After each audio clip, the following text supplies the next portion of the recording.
Good evening and welcome to everyone. My name is Elizabeth Ivory and I am the chair of NLC, Northumberland Learning Connection. We're really delighted to see you this evening. Great crowd for a fascinating topic. Let me begin by respectfully acknowledging that Northumberland County is located on the traditional territory of the Anishinaabe peoples. This territory has been inhabited and cared for from the beginning by Indigenous peoples and is covered by the Williams Treaties. We are all treaty people. In October 2018, NLC launched a 6-week program titled The China Dream. We were honored to present Guy Saint-Jacques, Canada's ambassador to China from 2012 to 2016, who explored China's ambitious new foreign policy and the implications for Canada. He spoke to us on November 1st. 2 weeks later, the two Michaels were detained and the rest is history. But what about the future and, in fact, the present? How does Canada assert itself regarding human rights abuses, Taiwan, and other geopolitical moves without economic blowback? More importantly, perhaps, how do we prevent China from interfering in our own democratic process? As of this evening, David Johnston resigned his role of special rapporteur. What happens now? We can expect Guy to comment on that later. I'm sure there will be many questions. Canada's relationship with China is more complicated than ever. When we were considering a speaker for a summer event, we immediately thought of asking Guy for an encore and are so happy that he was able to fit NLC into his very busy schedule. Now, a few short words on his career. Guy Saint-Jacques joined what was then called the Department of External Affairs in 1977, holding office in New York, Mexico City, Kinshasa, Hong Kong, and Washington, D.C.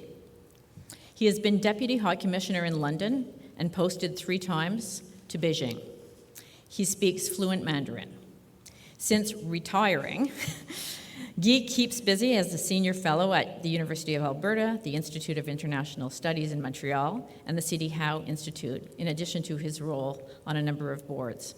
He is widely regarded as one of Canada's foremost experts on China.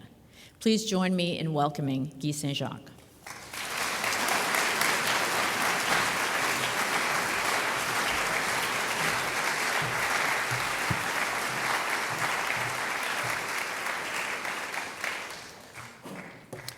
Good evening, everyone.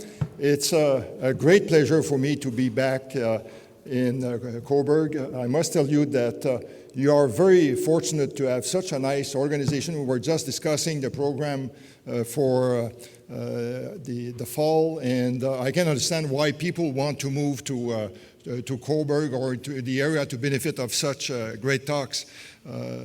And of course, Elizabeth, you mentioned when I came here 4.5 years ago, we didn't know what was going to hit us just a few weeks later. And for me, this was personal in as much as I was the one who recruited Michael Kovrig to come to work at the embassy.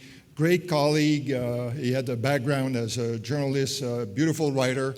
And so at the end of his posting, he came to me and he said, Mr. Ambassador, I would like to stay in China. I love the place. And so I said, well, your collective agreement allows you to take a leave of absence, but you can avail yourself of that. But I do hope that you will come back to the department because we really need people of your quality. And so I felt a bit guilty of giving him this advice, and he was picking up. So tonight, and I think that a good number of you were here to hear me 4.5 years. So I will talk about more recent developments in China on both the political and economic fronts, and also from the Canadian perspective, what's ahead for us. And of course, I look forward to the question period. And so just a little reminder, as Elizabeth said, I have had 3 postings to China. This allowed me to see China at 3 different times. The first time, first I went to Hong Kong to learn Mandarin at the Chinese University for 2 years, then went to Beijing from 84 to 87. It was still a very traditional China, a poor China, then went back 95 to 99, and we could see the impact of the economic reforms. People were more wealthy, and finally, as ambassador in 2012, and where I saw a huge transformation led by President Xi Jinping. And China is a beautiful country with nice people, good food, wonderful sights. But of course, in terms of the political system there, of course, there are very wide differences. And so Xi Jinping became the General Secretary of the Communist Party of China in November 2012. I had arrived in October, and people didn't know him very much. They didn't know what to expect. People thought he would be a reformer. He suffered during the Cultural Revolution. He was sent to the countryside, as many young people, millions, had to do. But he is clearly someone with a mission, and I'll talk about the China dream, the great rejuvenation of the Chinese nation. And he decided when he came to power that he would make major changes to the Communist Party of China, and in fact to the way that the country is managed, and he gave a lot more emphasis to the party. And when you compare who now sits at the top of the echelon, those are the 7 people who are members of the Standing Committee of the Politburo. All are supporters of Xi Jinping, as well as the 20, and they are selected from the 24 members of the Politburo. All are supporters. The second gentleman, this one here, Li Qiang, is the premier. Usually to be premier, you need to have had previous experience in Beijing, managing either having served as a vice premier or having been minister. Li Qiang does not have those qualifications, but Xi Jinping sent the message that he was running the show and put people, supporters, and got rid of people associated with other factions. You may have seen on the final day of the party congress last October, when Hu Jintao, the previous president and secretary general of the party, was removed from the front row. And the message was to everyone, look what I can do. This was very un-Chinese for him to do that, to expel a senior leader. And people associated with Hu Jintao, like the previous premier Li Keqiang or vice premier Hu Chunhua, who had been identified 10 years ago as one of the 2 future leaders, but all were removed from important positions. And in fact, now the party controls almost everything. Over the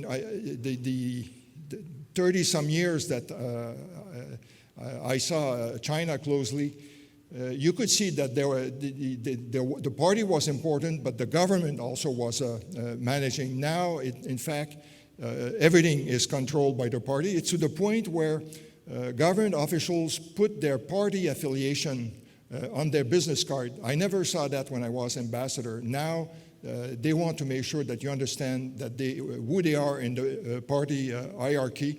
There are 92 million people that are members of the party. So for all practical purposes, the government has become, is there just to execute the orders of the party. And in terms of the political situations, Xi Jinping is very concerned about national security. And for him, national security, this is both the survival of the party and the international situation. Of course, he's quite concerned about the impact of the the bad state of relations with the United States. and his goal remains to make China the greatest superpower by 2049, which will be the 100th anniversary of the creation of modern China, and achieve the great rejuvenation of the Chinese state. And while Xi Jinping has absolute power and authority, well, there's no unanimity in the Communist Party. In fact, there is opposition. Why is that? Well, with his anti-corruption campaign, Xi Jinping has antagonized many party members. I was saying 92 million members. Well, 5 million have been disciplined. Many have lost their job. Others have been demoted, and many have been executed. And so this has created lots of enemies for Xi Jinping. The bad management of the zero COVID strategy in the last year also created resentment. And also the very aggressive and assertive foreign policy, the friendship with Russia. Many Chinese people are not comfortable with this. And so Xi Jinping could feel that there is opposition. It's not clear where it's coming from. So what does a communist country does in those circumstances? Well, he launched a major ideological campaign with officials forced to spend days at the Ministry of Foreign Affairs. They spent 7 days to study the Xi Jinping thought on socialism with Chinese characteristics for a new era. Let me quote what appeared recently in the People's Daily. Studying Xi's thought is a major political task, and doing so will ensure that everyone deeply understands the decisive significance of the two establishments, strengthen the four consciousness and four self-confidences, and achieves the two safeguards. In addition, everyone should maintain a high degree of alignment with the party's Central Committee in terms of thought, politics, and action. Well, you probably need a few days to try to understand what all this means. But this jargon is everywhere to the point where I was speaking with some Canadian diplomats who said it's getting difficult to have meetings with Chinese because they have to do their study session. And since he came to power, Xi Jinping has increased controls on social media, crackdown on freedom of expression, religious freedom. We have seen the repression going on in areas like Tibet, Inner Mongolia, and Xinjiang, where at a minimum crimes against humanity have been committed. And democracy is all but gone in Hong Kong. Another problem facing China is the demographic crisis. China is a rapidly aging society, and for the first time last year since 1960, the population started to decrease. You see on this chart, in 2015, the regime decided to relax the one-child policy. So there was a brief bump the following year in the number of births, but since that time it has been falling, and the number of deaths last year, for the first time, there were something like 800,000 more deaths than birth, and the trend is that this will continue. The number of weddings is down.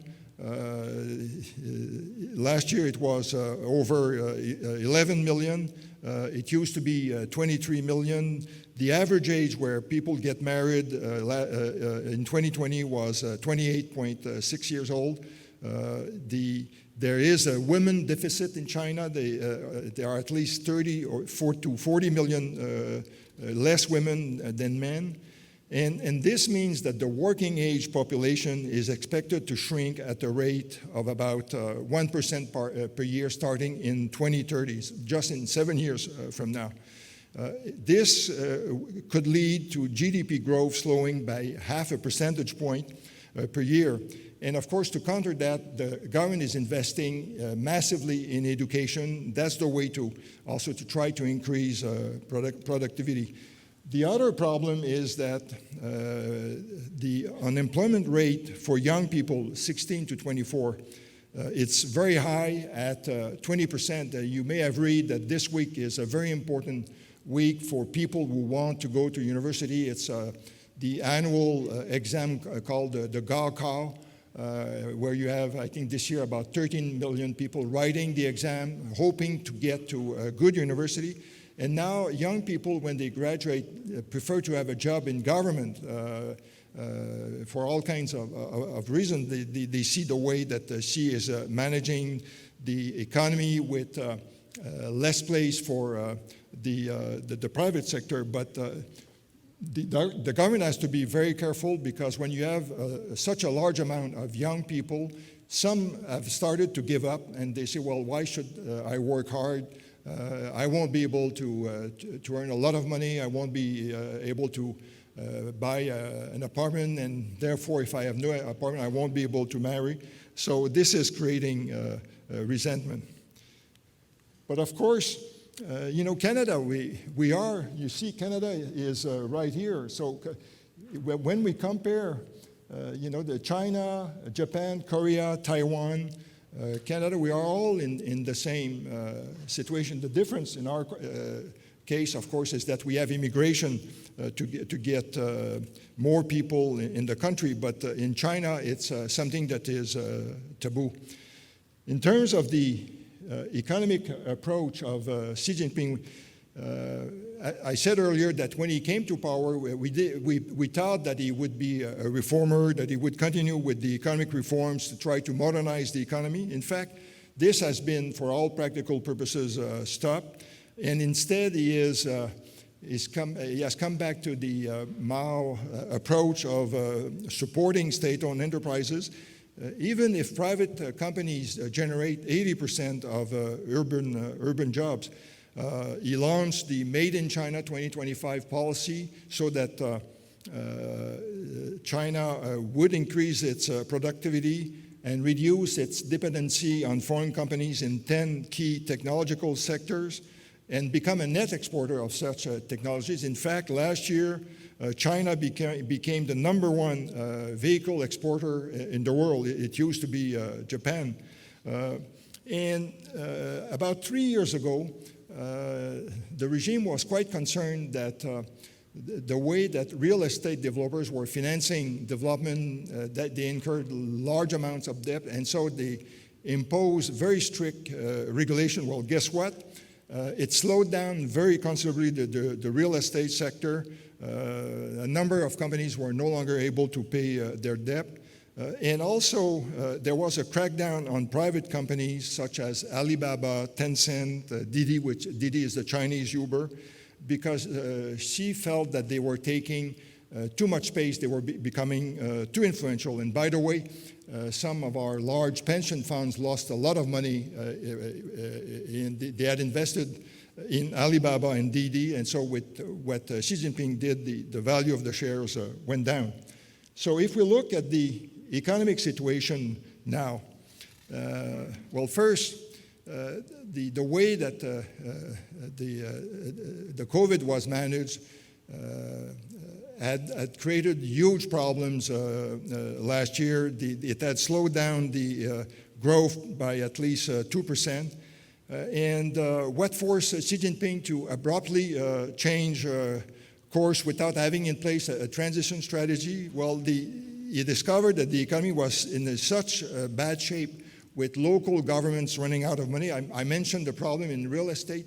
Local governments get 50% of their revenues from the land of sale. So the real estate went down by 25% last year. So fewer revenues. All the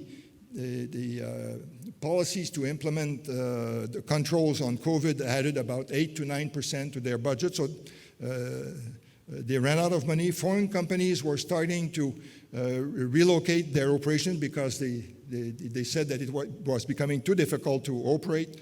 Exports were dropping. Domestic consumption was not picking up. So he had no choice but to abandon all the measures. And as a result, this had a huge impact on the Chinese people because they realized that the government was very good at controlling, but very poor at managing. They had boasted about how good a job they did compared to the U.S., but and of course we will never know how many people died because of the abrupt end of this strategy. And so the government is trying now to relaunch the economy. In the real estate sector, basically they have put aside the rules on financing that they had put in place for the large developers. They are forcing the banks to offer loans. The bank offer also loans to first home buyers. And the government has to be very careful, because when you look at personal wealth in China, 68% of the wealth is in housing. So if there is a major crisis and the price of housing goes down significantly, that could make for a lot of unhappy camper. The consumption in the past used to provide 2/3 of the growth, but Chinese consumers are still very prudent. They are not sure the way that the economy will go. And we have seen that they are started to travel again, but it's mostly in China. We have not seen the large amount of Chinese visitors coming to Canada or going abroad, except to maybe Thailand. And it's something also that worries the government. Foreign manufacturers in China also, as I said earlier, are starting to relocate. Their exports are down 16%.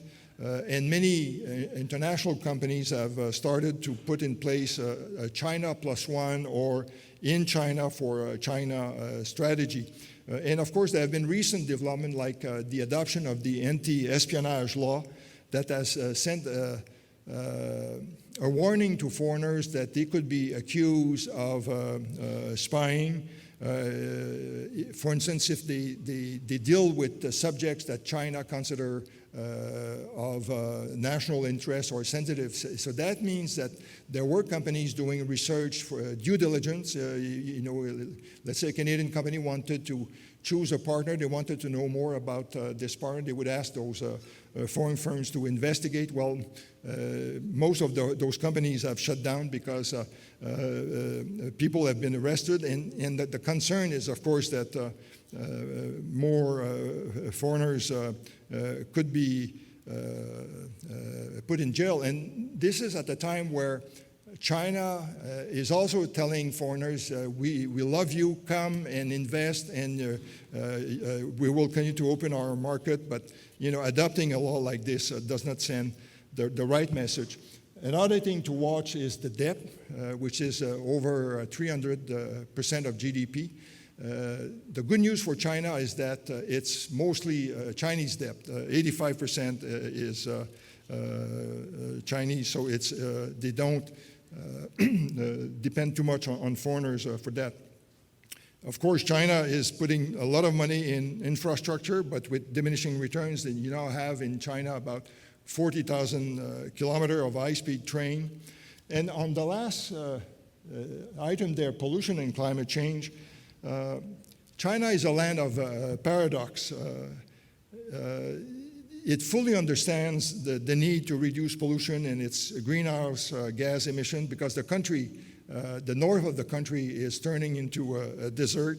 It's the country that invests the most in renewable energy, but at the same time, its addiction to coal continues. They need to have enough energy. The South China Morning Post reported on April 23rd that new coal-fired power plants under development rose by 38% in 2022, while they decreased 20% elsewhere in the world. So we can see that this is still a problem. So China is the third largest country in the world. It has 14 neighbors. To the north, there used to be huge problems with Russia on the border between the two countries.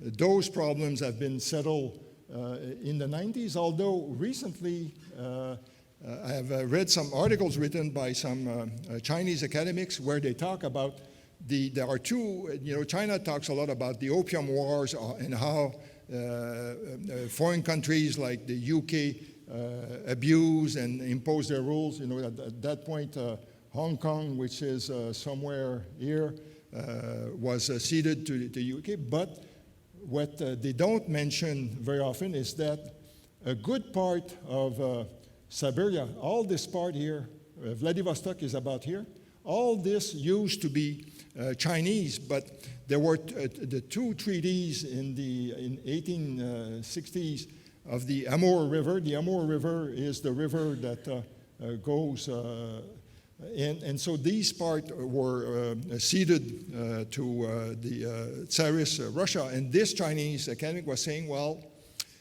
this is another unfair treaty, and it will be interesting how this will evolve. Of course, there are major border issues with India. They share 3,500 kilometers of border with Nepal and a little bit with Bhutan, with Vietnam, but all this part, and I'll come back to this, the South China Sea, huge problems in terms of jurisdiction.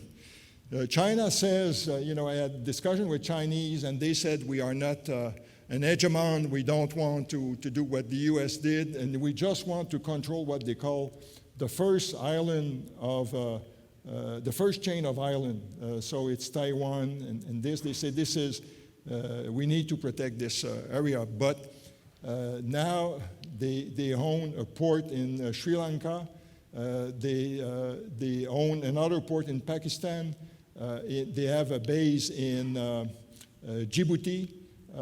They just signed an agreement with Solomon, and so how do you reconcile this with the official language? What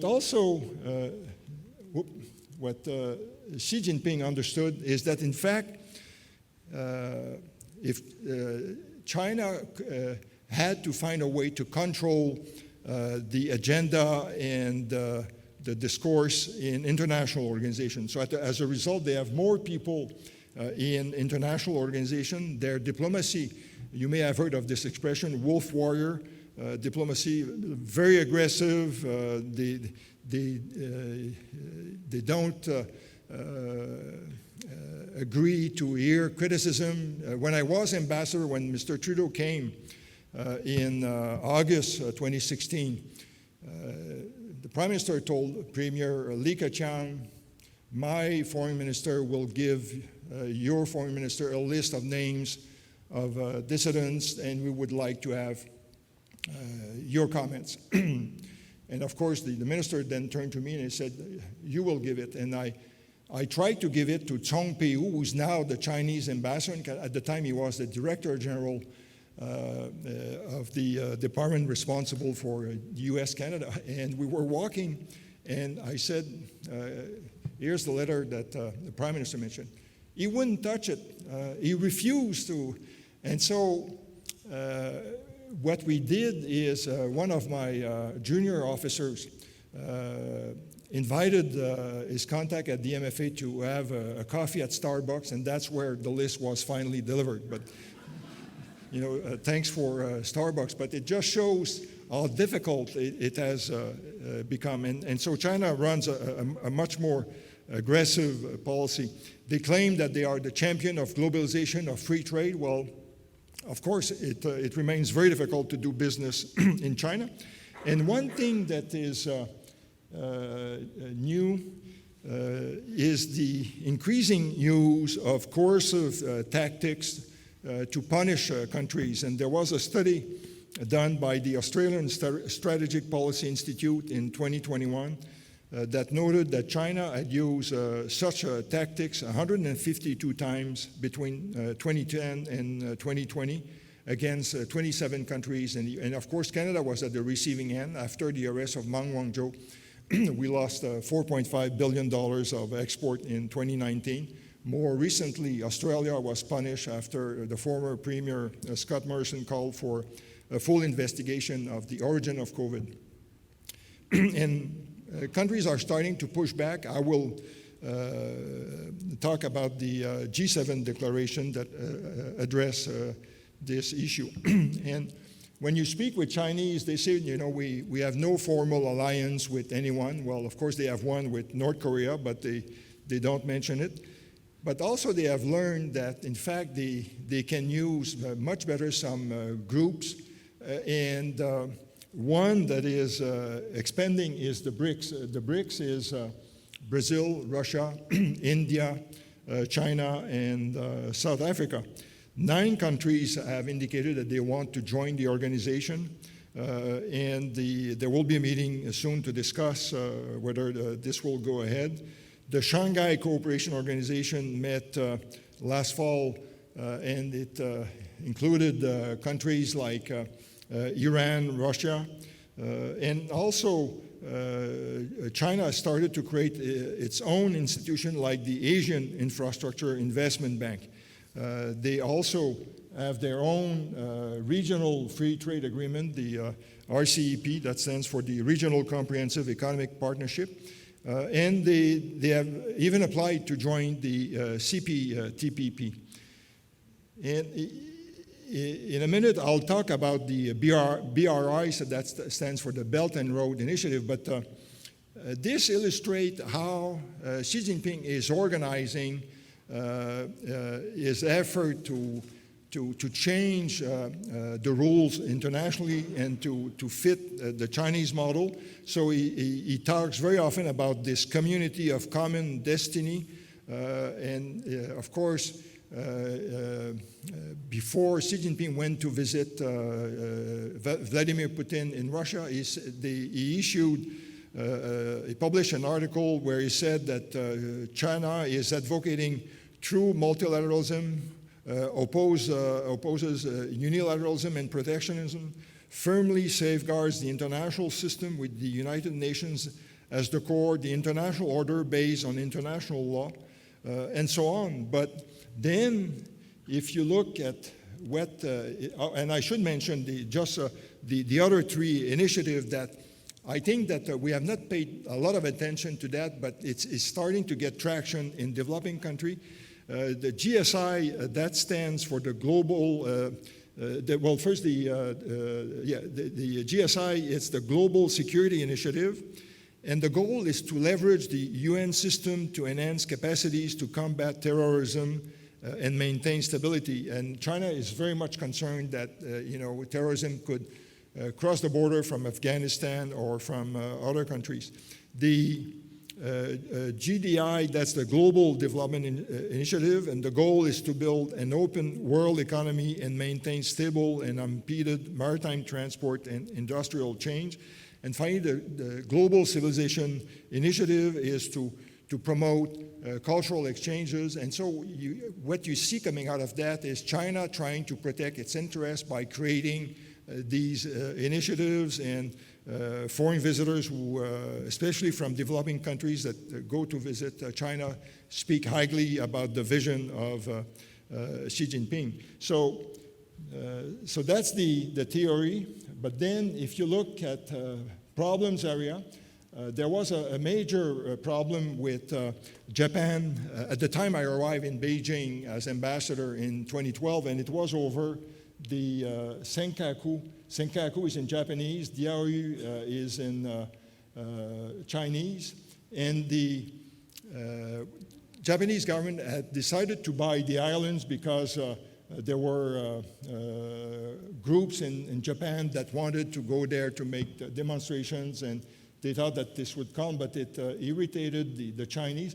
Of course, when you look at the reason is potentially there are large gas fields in all this. It's a strategic location because it's close to Taiwan, it's close to Okinawa, where the Americans have a large base. And it's here are the islands, so just pieces of rocks. And what China has done in recent years is to increase maritime patrols, and also they are a lot more active in the South China Sea. So when I was saying earlier, quoting Xi Jinping that we respect international law, we abide by, well, what did they do after the tribunal rendered its decision on July 12, 2016, that it had been set up under the UN Convention on the Law of the Sea following a complaint by the Philippines. You see on this map the red line, it's called the 9-dash line. So that's all the area that is claimed by China. They cannot offer real reason why this belongs to them, but when you look at what the law of the sea says, you see that this is the Vietnamese claim, this is the Philippine claim, the Brunei claim, Malaysian claim, and so you see all the overlaps. But China just decided that it looks at international law like a menu. We'll take this, we won't take that. And so when it says that it abide by rules, it's always you have to use their vocabulary. And this could become a problem area. As you know, the Americans have signed an agreement with the Philippines to open 4 more bases, and so the Chinese are quite concerned that this could create a problem in the neighborhood. The ASEAN countries and China have been negotiating for about 10 years to have a code of conduct on the South China Sea, but China has been dragging the negotiations, and we don't know when this will be completed, but it would bring some clarity. This is an example of what they have done in the South China Sea. They built military bases. This is Fiery Cross Reef, and I'm convinced that Xi Jinping speeded up the construction of those islands after he became convinced that the United States under President Obama would not react because Obama had indicated that he wanted to disengage from international conflicts. The Belt and Road Initiative will celebrate its 10th anniversary in September. This was launched in September of 2013 during a visit that Xi Jinping made to Kazakhstan. And he talked about a new Silk Road. Then he went to Indonesia, talked of a new maritime Silk Road. This then over time became the Belt and Road Initiative, a good way for China to export its surplus cement, steel, but also communication technology by Huawei. It's not clear if it's profitable. I've read many reports, and I don't think that a lot of Chinese companies are making money, but they have no choice. They have to follow the orders. And it's starting to create resentment in some countries because Chinese investment don't create a lot of employment locally because they come usually with large amounts of Chinese workers. And some countries are becoming concerned about the level of debt. Last year, the total trade of China with the members of the Belt and Road Initiative was about 20% of total Chinese trade. And the amount of investment by the China Development Bank and the China Import and Export Bank dropped in the last 2 years. I think it's a reflect of the bad economic situation in China following the drop in the government revenues. Of course, something that we have to watch is the relationship with the United States. The Chinese were very happy when Joe Biden was elected. They thought that the situation would go back as to what it was at the time of President Obama. Well, he has kept the tariffs in place. In fact, there is a consensus among Republicans and Democrats in Washington that China is a strategic rival and competitor. President Biden has added heavy restriction on the export of high-tech products like advanced chips last October. And Japan and the Netherlands have followed suit. But when you look at this, decoupling is not easy because the trade is still going well. In fact, last year the U.S. export increased by almost 18%. Imports from China increased by 16% for a total of about 700 billions. But on this, I would draw your attention to what Henry Kissinger said. This was reported by The Economist. He was interviewed on the eve of his 100th birthday, and he expressed his alarm at the intensifying competition between the West and China. Quote, "We are in a classic pre-World War I situation where neither side has much margin of political concession, and in which disturbance of the equilibrium can lead to catastrophic consequences," end of quote. The problem between the two countries, I discussed this last fall with American diplomats. I said earlier that it's more difficult to deal with Chinese diplomats. They realized that the tough messages that they wanted to pass were not passed on to the upper echelon. So they have limited their contacts to just the top.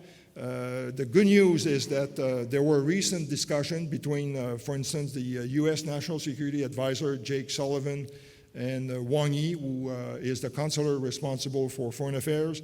There were trade talks, and we have to hope that there will be a meeting between Xi Jinping and Biden at the G20 summit that will take place on June 20th in India, and then at the APEC summit that will take place in California in November. We are at the stage where clearly diplomacy is important. And I say this because Taiwan could become a flashpoint.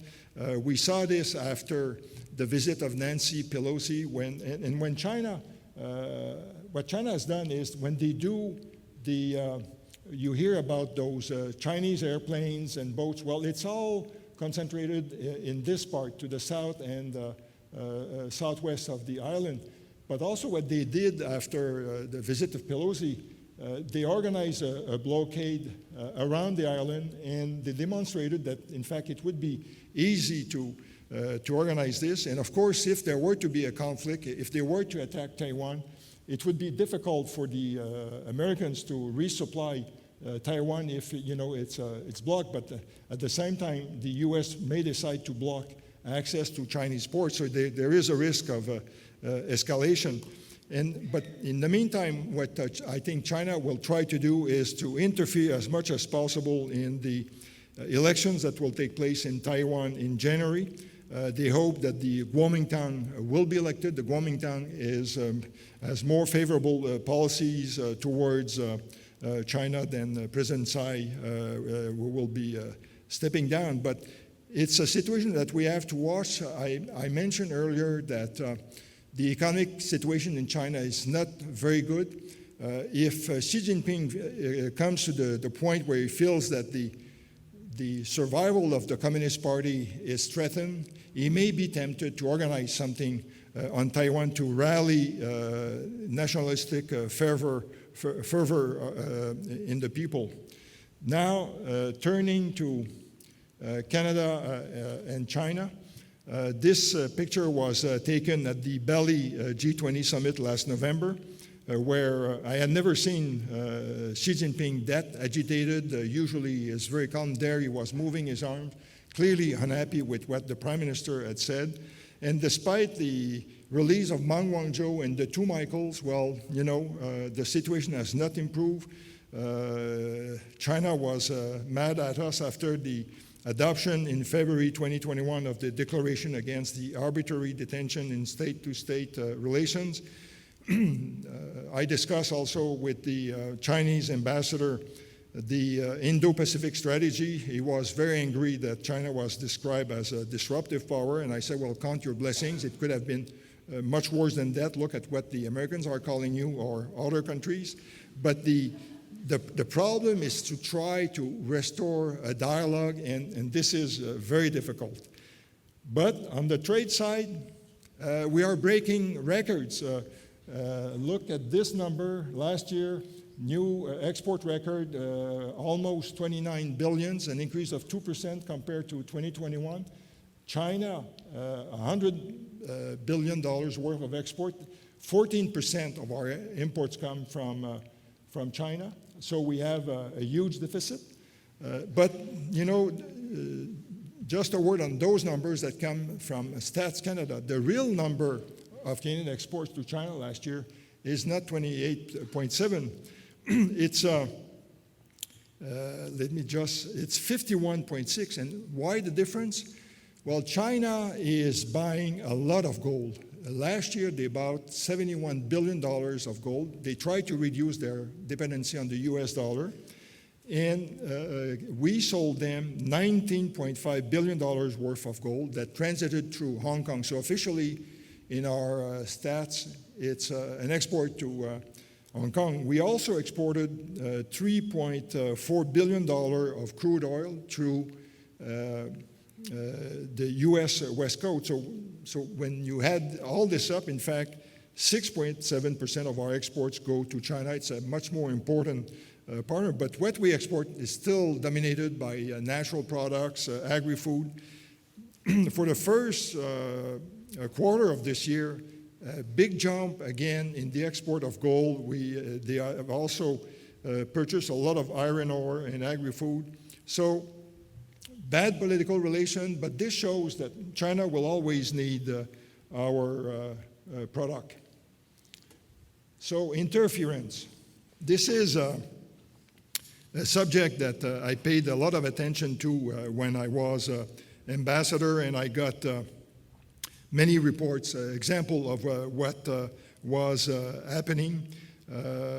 And we were concerned that some senators and some members of parliament were getting very close to Chinese officials. Also, we were aware of harassment and intimidation of members of the Chinese community. But what has surprised me was how much more they have been doing in the last two federal elections. I think, they are good students. They look at our system. They have seen vulnerabilities.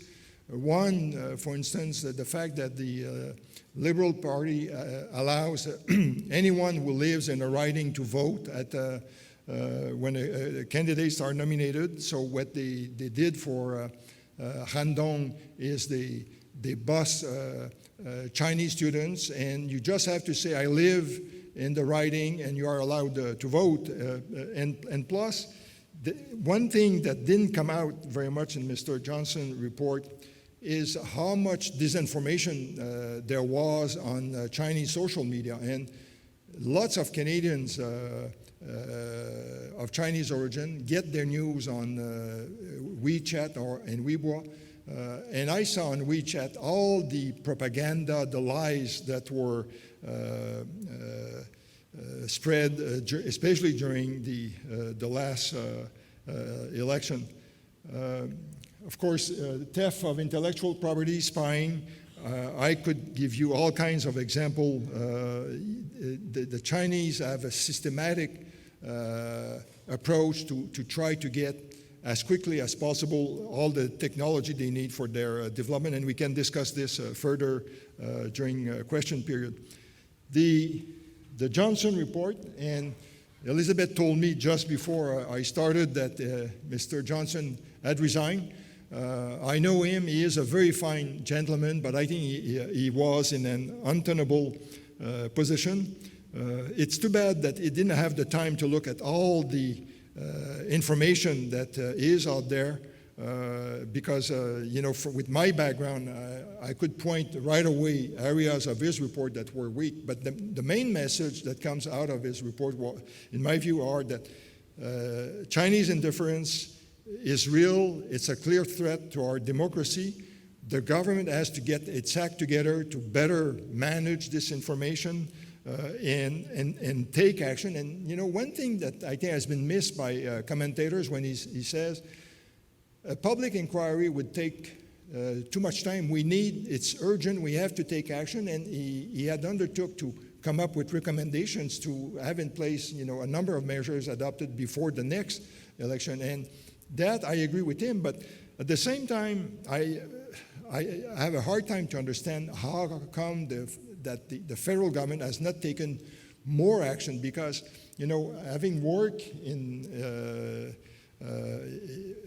with China many years, I can see how systematic, and the Chinese approach is that if you don't push back, they will take more ground, and there are all kinds of examples. And we don't need to start from scratch. We can look at Australia. Australia was faced with a similar problem going back to 2015, 2016. They have adopted a number of laws, including a registry, where people like me, who know very well how the government works, so my former Australian colleague, if she wants to work for a Chinese embassy, a Chinese company, she has to register, she has to declare how much she is paid. You have to be transparent because you can save a lot of time and effort. And so, in my view, it's normal, and it's not directed, it's not anti-Chinese, it's just to protect your interests. The government has to do a much better job also at reassuring Canadians of Chinese origin that if they are a victim of harassment and intimidation, this will be fully investigated, and I think more power should be given to CSIS and the RCMP for them to work more closely together. So where do we go from here?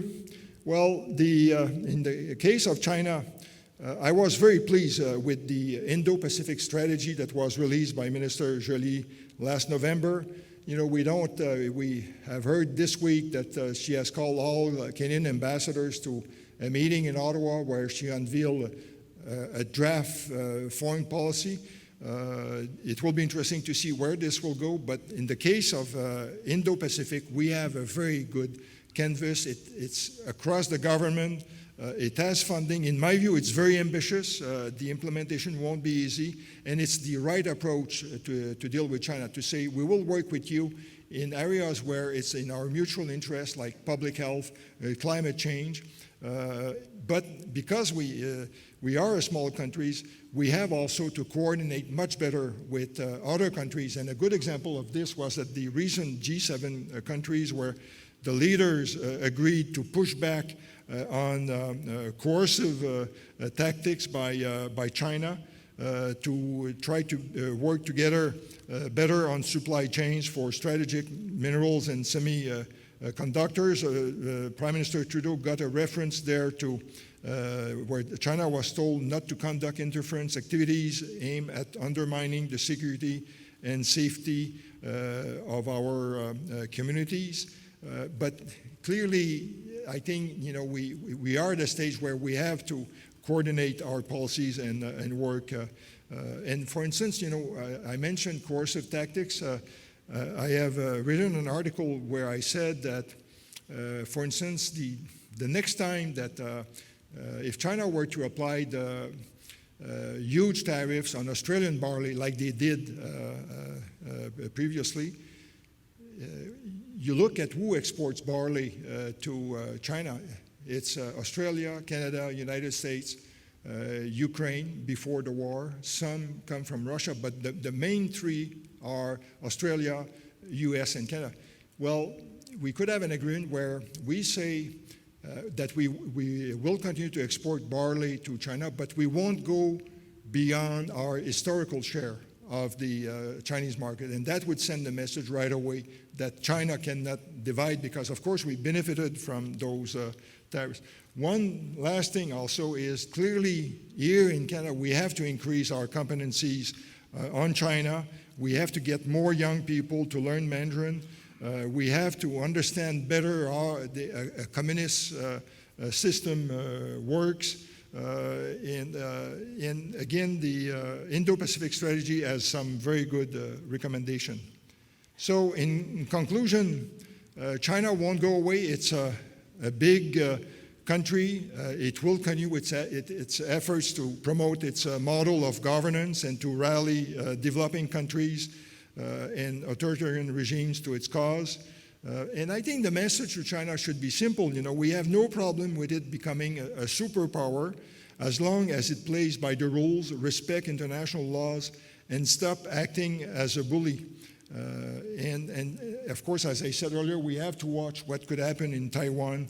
It's something that could become very volatile. And of course, we have to work more closely with allies. And so maybe the picture that comes out of all of this, especially when you look at all the controls that Xi Jinping has put in China in terms of freedom of expression, you may feel discouraged, but let's remember what Leonard Cohen said. There's a crack in everything. That's how the light gets in. Thank you.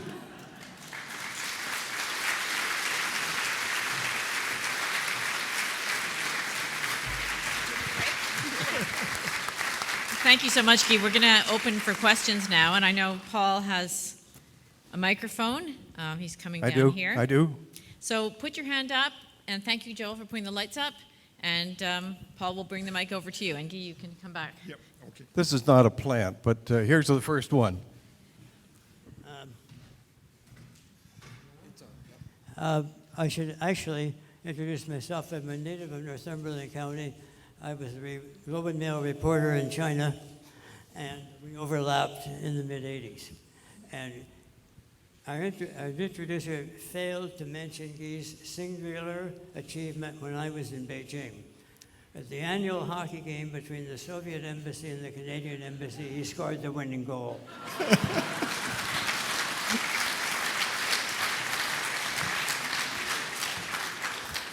Guy, behind all this, because you have spent a lot of time talking to Chinese people, and they always speak about how we don't respect them. The difficulty I've discovered really is that there's two ways of looking at respect, and we talk right by each other when we do that.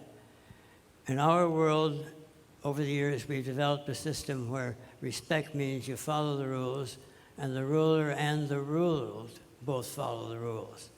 In their system, dating back to Confucian era, respect means more deference. The real meaning of respect for Chinese is deference.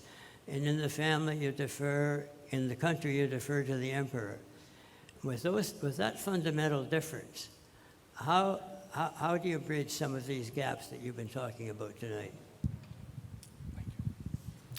Well, thank you very much, Mr. Rusk. I recall fondly those years, and you can be very proud of what you have achieved in China. We always read your articles. You had good sources. You were very well informed, and many Canadians benefited from your writing. So congratulations for that. You were one of the top journalists that work in China. And you raise a very good point. And that's why I said that we have to invest a lot more in and bring up our competencies on China, because this question of respect and faith is very important for the Chinese. And it's true that they went through a very difficult period during the Opium Wars and after that. But, if I look at what Canada did in its relationship with China, we had our golden years. Zhu Rongji, who was premier at the time of Jacques, said, I think it was in November 1998, that Canada was China's best friend. And at the time, we had a very successful development assistance program managed by CETA. In fact, it was double when Brian Mulroney was Prime Minister. He came to visit in May 1986, announced that he would, and it was all in areas that were key to Chinese development. We helped to create the Ministry of Environment. We financed the feasibility study of the Three Gorges. We helped to get them prepared for their entry to the WTO. We train lawyers, judges. There was a huge focus on education. When I was ambassador and I traveled in China, I met lots of Chinese people who would come to me and thank Canada for what we had done. And I think that, we made an effort, and all this came crashing down with the arrest of Meng Wanzhou. And why is that? Well, then you get into Chinese politics. I'm convinced that Xi Jinping, the family of Xi Jinping, has a personal debt to Ren Zhengfei, the founder of Huawei. And I say that because it was the father of Xi Jinping, Xi Jinping, who was tasked by Deng Xiaoping to go open the first special economic zone in Shenzhen, which has become a huge success. And guess where Huawei is located? The company was created in Shenzhen in 1986 or 87. And at the time, there was a lot of back scratching, and I'm sure that Xi Jinping benefited from that early in his career. And so, and there was a good report in the Wall Street Journal last November talking about how much he was personally involved in the Meng Wanzhou. He wrote 111 notes on the case. And so all this to say that, all the goodwill that we had invested, I think many Canadians felt betrayed by that. And so it won't be easy to buy back, to build back trust. The big problem, of course, will always be freedom of expression and human rights. Especially now where, they don't want to hear any criticism. But you're right, we have to find a way to try to relaunch the discussions and make an effort to understand more where they are coming from and hope that this will lead to some results. Yeah. Yes, good evening. I enjoyed your talk very much, but one of the things that I didn't think that you addressed was domestic consumption in China, which the Chinese government has put a lot of effort into trying to drive domestic consumption up, keep their economy going. I really, with their demographic challenges, I just don't see that happening over the long term. What do you think? Well, I think that China and the leadership understands that they have to shift their economic development, and it used to be based on manufacturing and exports, and they realized that they would be faced with an aging population. So they said, we need to counter that. We have to invest more in education. We have to invest more in high technology. We have to become more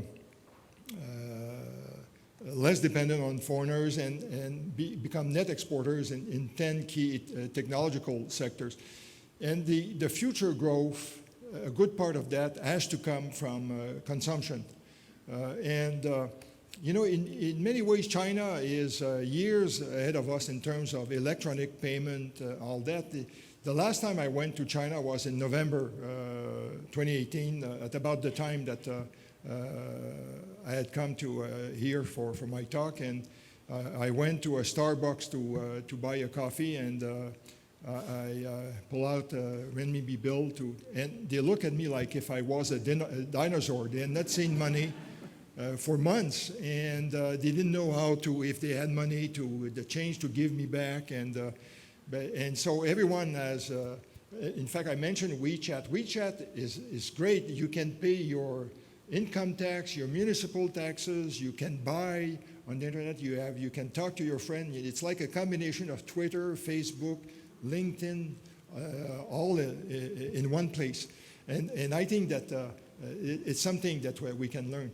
But the Chinese people also have a tradition of saving a lot. The saving rate, for many years has been around 30%. And as I said, a lot of that money has gone into real estate. And when you look, I mentioned there's a real estate crisis. And in fact, when you travel around China, you see rows of empty buildings. But the urbanization rate is at about 66%. So they have room to grow there, but they have work to do to convince people to move from the countryside to come to live in the cities and buy those apartments. Because there's a system in place in China called the hukou. And so that means that, and you have about maybe 180, 200 million migrant workers. It means that even if they have lived in Beijing and worked in Beijing for 20 years, they cannot marry in Beijing. They have to go back to their hometown. They cannot go to the hospital. They have to go to a private facility. If they have a child, the child cannot go to public school. And so it creates lots of disincentives for these people to set rules. And the government is starting to change this. They have started with Chongqing. They have regularized the situation of some 15 million people. They don't want to do it now in Beijing, Shanghai, because they feel there are too many people already. But they have to go through this, and then I think maybe it will help to increase consumption. And by the way, there are some Canadian companies that do very well.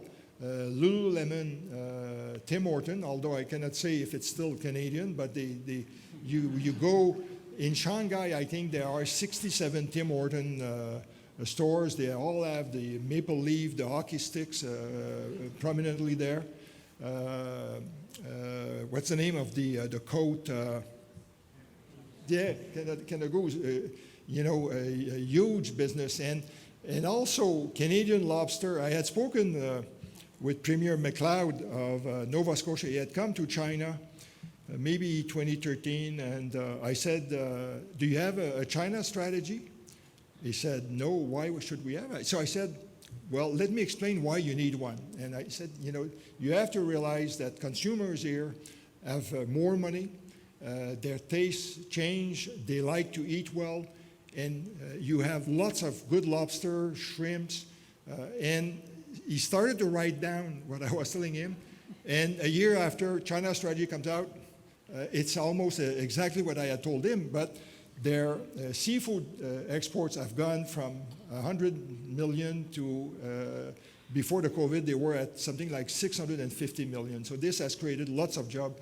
And so there are ways, of course, the Chinese can be nasty, as we saw after the arrest of Meng Wanzhou. They declared that our pork had a disease, that our canola had the blackleg disease. All this was invented, but so you can see that there is an appetite, and it's a question of having competitive products, good prices. But right now, the latest numbers show that, in fact, in the first quarter, consumption went up only by 5.8%. So you can see that the Chinese are still relying. The other problem is with the Chinese figures, they say the official unemployment rate is 5.6%. Well, I said earlier that private companies create 80% of jobs. What has happened with the crackdown on Alibaba, Didi, all those companies, they have stopped hiring people. So that's why there's a problem with young people. So, managing an economy, I think Xi Jinping realized that it's not easy, because if you want to crack down, well, there are unintended consequences, and they have to straight line their approach, and hopefully consumption will pick up. Real estate could be part of that, but at best this year, I think it will just remain flat, despite all the measures that they are putting in place. Thank you for covering such a broad range of topics in this, but I'm particularly interested in your balance of payments figures. And you mentioned that one of the biggest exports in the Canadian side to China was gold. I'm just wondering who's buying and who's selling. Is the Canadian government getting rid of its gold reserves, or are we selling new production, and who's buying at the other end? I think you implied the Chinese government is interested in diversifying out of U.S. dollars, but is it going to Chinese consumers for jewelry, or is that purely going into government reserves at the other end as well? So is there a shift in that balance of payment stuff? Good question. I would say it's both.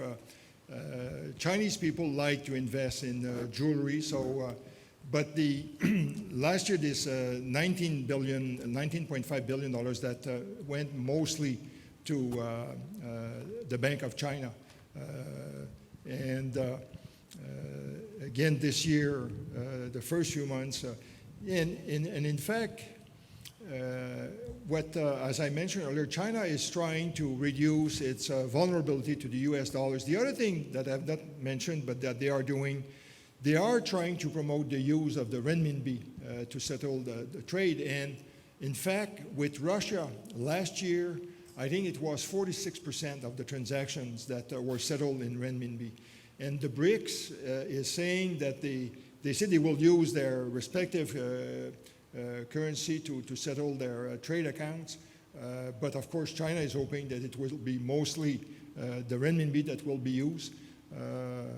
This being said, when you look at the currencies around the world, the renminbi is used in only just over 2% of total transaction. But China also understands that the Americans have a huge advantage because they control the SWIFT system. So if things were to go really badly at some point, you know, the U.S. could restrict the use of the SWIFT system by Chinese companies. This would create a huge recession, and I think that's why China is trying to sell bonds. And last year, I think they sold over $120, $30 billion worth of U.S. bonds. Guy, thank you again for being here for us. As someone who heard you speak when you were here the last time, I marvel at how much of what you said tonight was new. Things have really changed a lot. Anyway, my question relates to facial recognition. We hear some really interesting stories and watch some television reports on facial recognition in China. What do you know about it? About facial recognition. Oh, yes. To monitor their own citizens. Well, that's an area where they are in advance, and I hope we won't try to catch up with them. But it started to happen when we were still in China, and the Chinese like to test some systems, like, you know, I mentioned earlier the Shenzhen Special Economic Zone. So they open one, they check how it works, they fix problems, then they open a few others. With facial recognition, they have installed cameras all over the place in China. They have a law also that is forcing all companies that accumulate data to share the data with the government if the government declares that it needs that for national security purposes.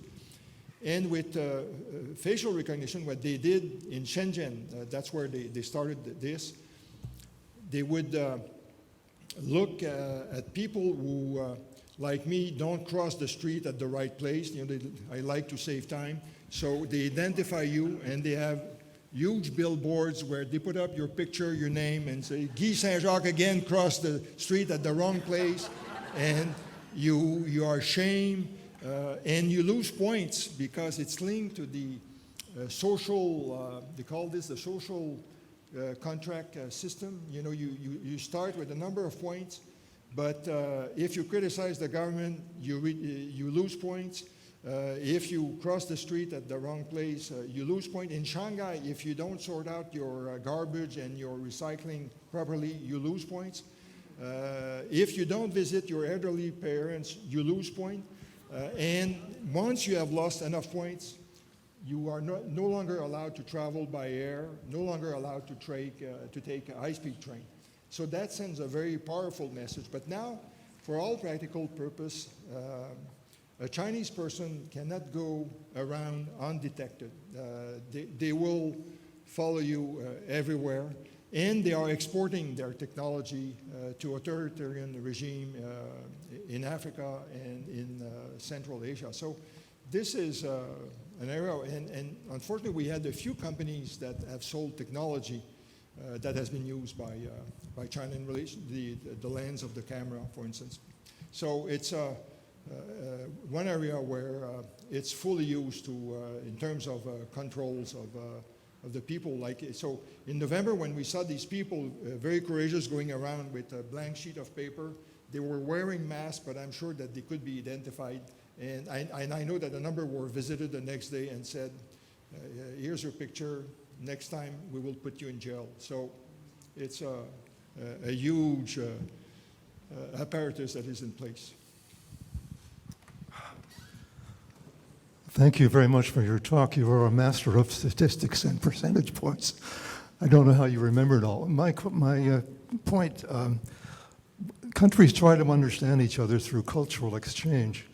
What is going on there with the Chinese government? Are they at all interested in the cultures of other countries? Are we doing anything, or is there some good news that we don't hear about?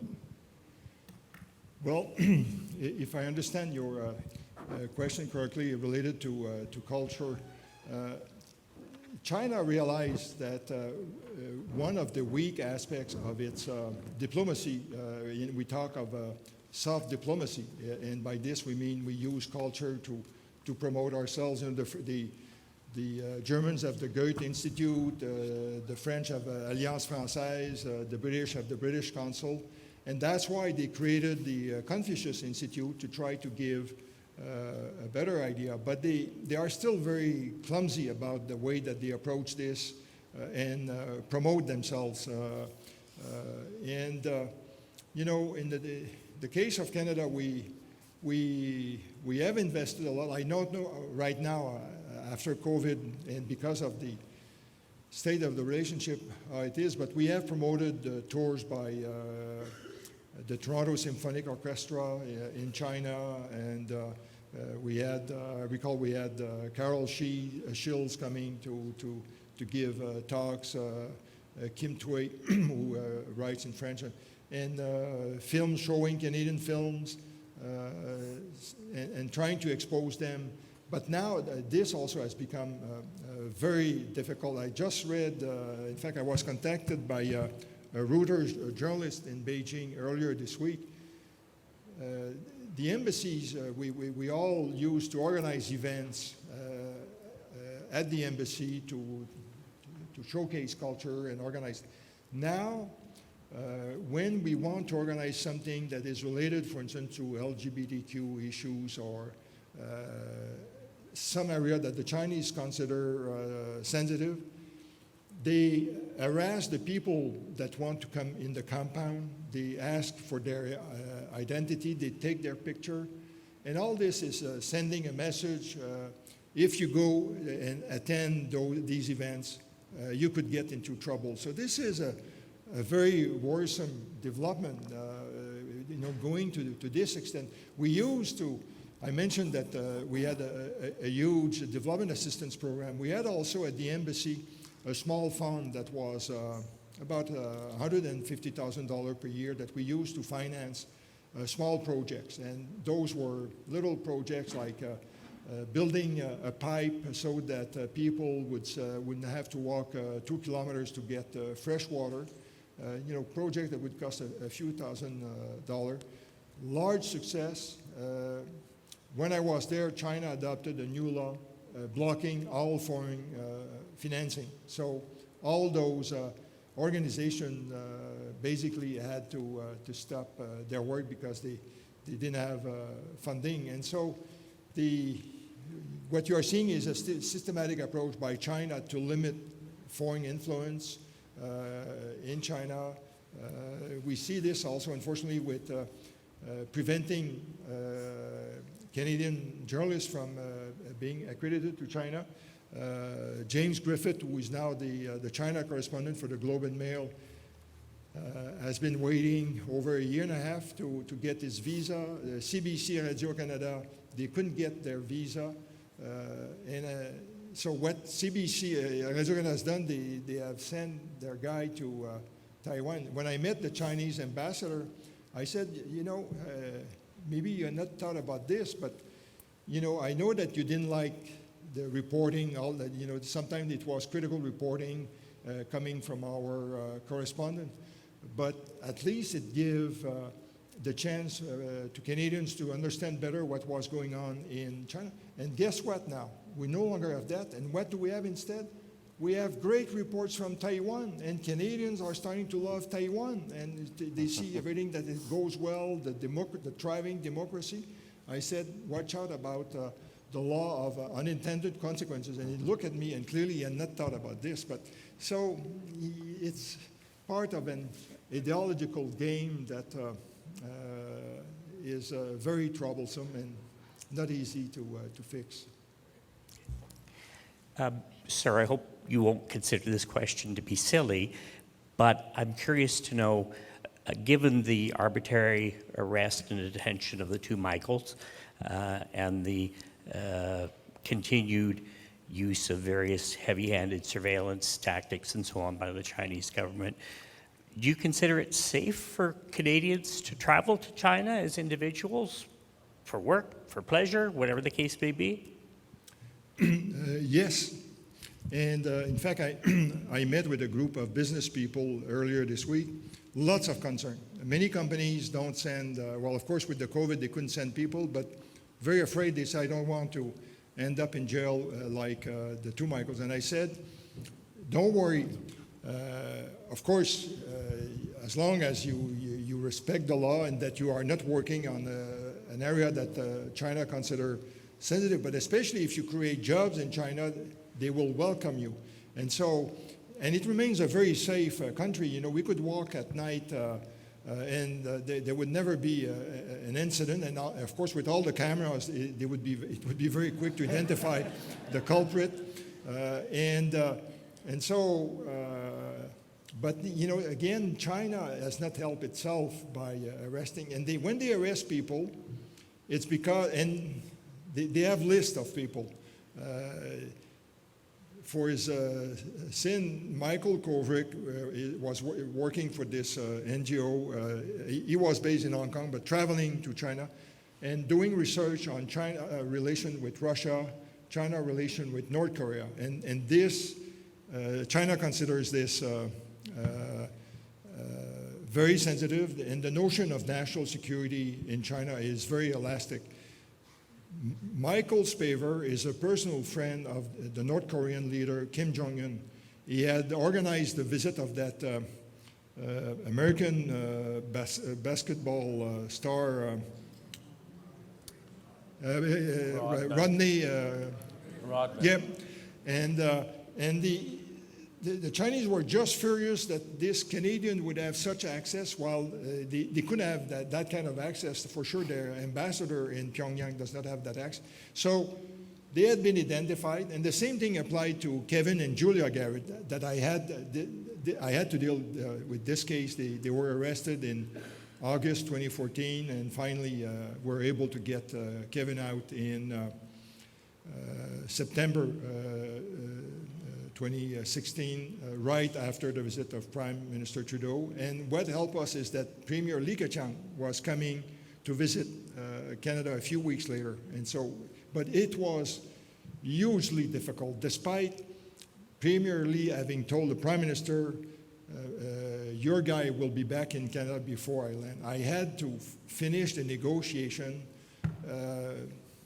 I will have to write about this, and I understood at that point how the security people in China are powerful, because they were pretending that we had not heard properly what the Premier had said. And I like to take copious notes at meetings, and you know, it was getting close to midnight, and I said, and this was with a very senior Chinese official, and on our side, we had our national security advisor at the time, Daniel Jacques, and I turned to my pages and I said, let me quote what your premier said. And I started to quote, and he got really angry, and he said, stop talking, we have the verbatim, let's discuss how we can resolve this. But you know, you have to be firm when you negotiate and stand your ground. But all this to say that, you know, it will remain difficult to deal with China, and I expect that Xi Jinping will be around for a long time. And the problem right now is that nobody dares saying anything negative to Xi Jinping or anything contrary to his policy. Okay. I'm going to just preface my question just with a couple of comments. And I was in China in the year 2000 and 2012 again, and I studied Chinese history as well. And so I've always had a strong interest in China. So thank you very much for your detailed and thorough. And obviously, I have about a dozen questions, but I have to narrow it down a little bit.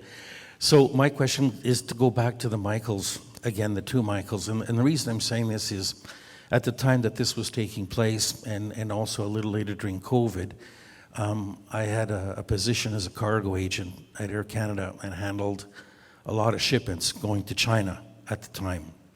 And there's a few things that myself and others found quite appalling.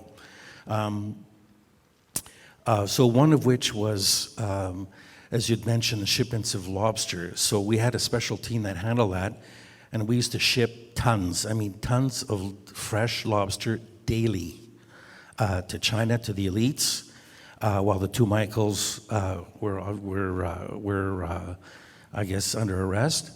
And during COVID, every flight that came out of China was filled with everything that was required, I guess, for COVID, from masks to gowns to things like this.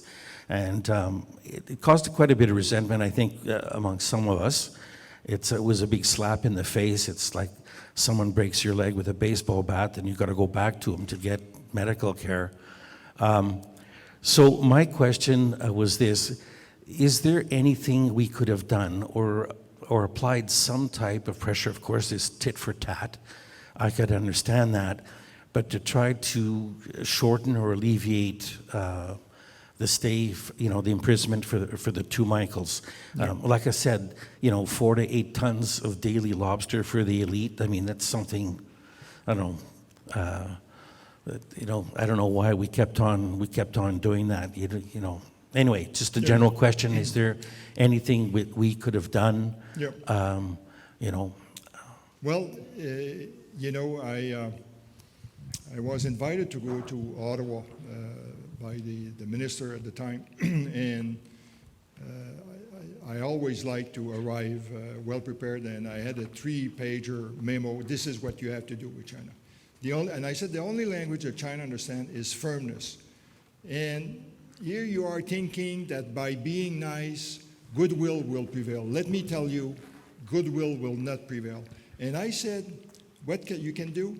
Chinese athletes are training here in preparation for the Winter Olympics. Kick them out. The pandas, ship them back. Look at everything and they will get the message. But I said, if you lie down and you wait, you will end up as roadkill. And here's what you need to do. But I didn't prevail, and they continued, and they tried to use intermediaries. I was the one who suggested, I said, go to allies and ask their leaders to intervene in favor of the two Michaels. And that took the Chinese by surprise. And then they negotiated this declaration on arbitrary detention in state-to-state relation. Again, the Chinese didn't see that coming. And it sent a message that the world is starting to get organized. And a few weeks ago at the G7, now we are starting to say, let's look at measures to push back when China does those things. But you have to push back, and there are ways. In fact, there was a good article in Foreign Affairs of January, February by a guy called Victor Cha, who identified critical things that China needs for its development that comes from a few places. And he said the next time that they apply coercive measure against a country, stop that and say it will be stopped until you change your behavior. You have to play tough because in many ways, I say China is an immature power, and they don't know how to behave. And so it's like the bully in the schoolyard. At some point you have to get a few guys together and and after that, let's discuss. Thank you very much. You've been wonderful in answering those questions. Thank you.